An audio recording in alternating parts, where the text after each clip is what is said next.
Good morning. This is Daily Hebrew Declarations with Daniel Jedediah Cook, and I'm reading the declaration for today, February the 23rd, 2021.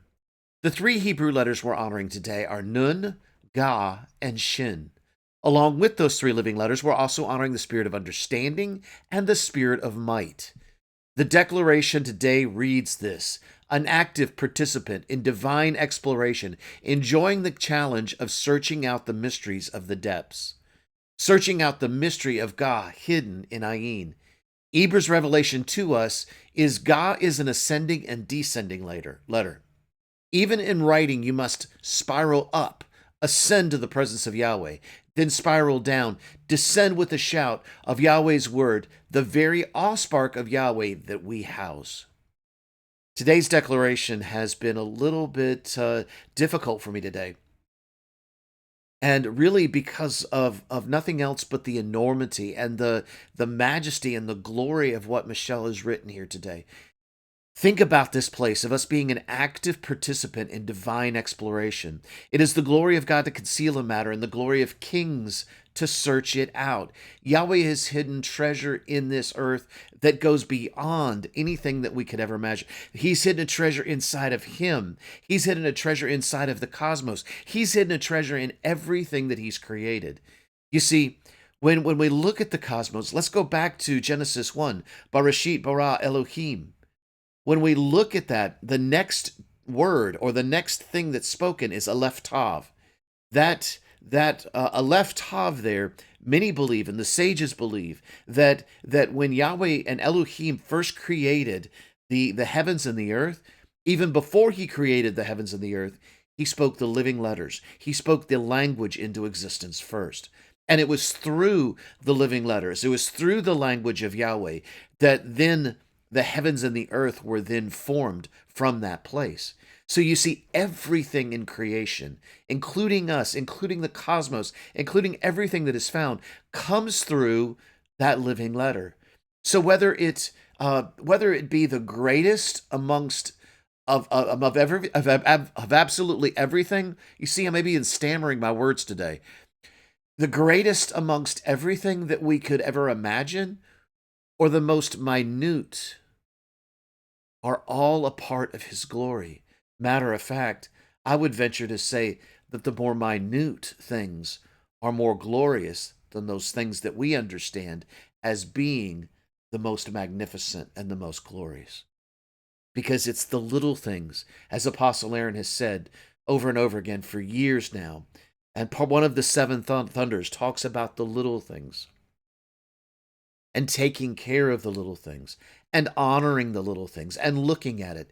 Because see, in divine exploration, it's not just the big things that we're looking at. It's not just the glorious or the absolute magnificent. All those things come from this. But yet Moshe was known as being the most humblest of all men, because he realized that in the midst of everything that Yahweh had called him to do, he was still a man, and he was still one who understood the fullness of Yahweh. You see, my heart really cries out in this place of even, I don't want to be Moshe, but I do want to see and to have the testimony that he had, that he walked and talked with Yahweh as one friend talks to another. There were no mysteries, there were no riddles, there were no secrets between him and Yahweh. There was a walking out, there was a maturing, there was a growing, and there was a revealing of those mysteries as Yahweh and Moshe began to speak. And there was a searching out that Moshe had to do in the midst of all of this. That's the testimony that I want. You see, it is a challenge to search out the mysteries of the depths and searching out really the mystery of God hidden in Ayin. Some of you may have never seen this before, but the living letter Ayin has a God hidden inside of it. During the time of Ezra, God was mixed with Ayin because of the power, because of the majesty, because of the really the supernatural perspective of the living letter God. And you see, the living letter Ayin, when you look at it, actually looks like a nun. To me, it's a nun that's opened up. So if you will, the right side of the largest side of the living letter Ayin is actually a nun that has been opened up. Nun means son, king, heir, and priest. It's the one who stands as being connected with the Father. There's a one who stands as a son of Almighty Yahweh. Yeshua was the son of Almighty Yahweh, but we are sons of Almighty Yahweh as well. And so Nun also talks about the place of the humbled prince, and it references Yeshua in the place of his humility, who lowered himself to be even less than man, to humble himself to become a servant, to die on the cross for us.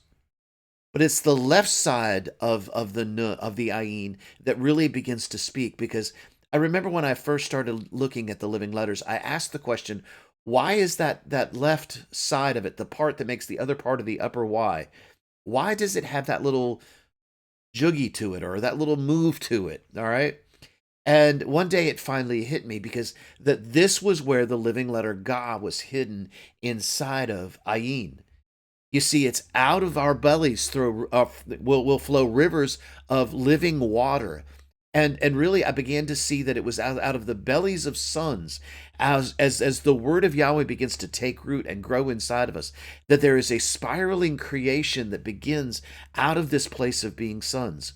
You see, our words have great, great, great weight in the earth. Our ability to speak has a place where Yahweh has allowed his word to be established. And it is through this living letter Ga that it begins to form here in the earth. Because Ga is a creation letter. Ga speaks of the place of creation. To me, the living letter Ga spirals between Tav, which is the completion, and it moves it to Aleph, which is the beginning. And so the two connect together, spiraling to the place where every completion, every finishing, as Apostle Aaron has said, is a new beginning. So you see, there's a beauty in the aspect of all of this. You see, Eber's revelation to us is Ga is an ascending and a descending letter. And as it's written, it should be written from the bottom up. Many people, when they try to write the living letter Ga, write the number 8 with a couple of legs on the bottom. But the truth is that that's a beautiful expression. But when we look at Ga, it's really meant to be an ascending and a descending letter. So what does that mean? Apostle Aaron has talked about this for quite some time, in how that we ascend to the place of the heavenlies. We look into the face of the Father, and then we become what we behold. But in that place of standing before the face of the Father, that we also are given a word, and then we descend back to the earth with a shout. That shout of that word, that shout of glory, that shout of the accomplishment and the fulfillment of what Yahweh has called into place, and we declare it on the earth. You see, Yahweh has given us the right to form. He has given us the right to create here on this earth. He told us that we should take dominion, should multiply.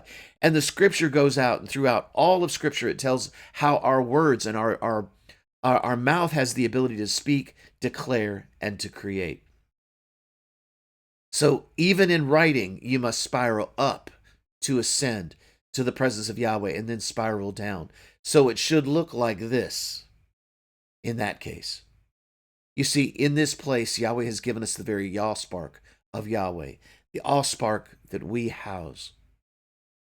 The three letters today, Nun, Ga, and Shin, speak so much, because when I look at them from that perspective of just the three letters themselves, I see Eber beginning to say something else about today. Nun as a son, a king, an heir, and a priest. Yahweh has given us the right to create. He's given us the ability to be able to speak, to be able to form, to be able to become the peace, the shalom here on the earth, because he has given us his peace. And there is a door to peace. There is a door to shalom. And that door to shalom is through the living letter Ga, as we spiral to this place of looking into his face and becoming what we behold. and then coming back down to earth and then beginning to speak. You see, the shin, as I've said before, is an action letter, and it brings that word. It's the responsibility of that word then in the earth. We cannot create unless we then have the responsibility of being able to govern over what we create.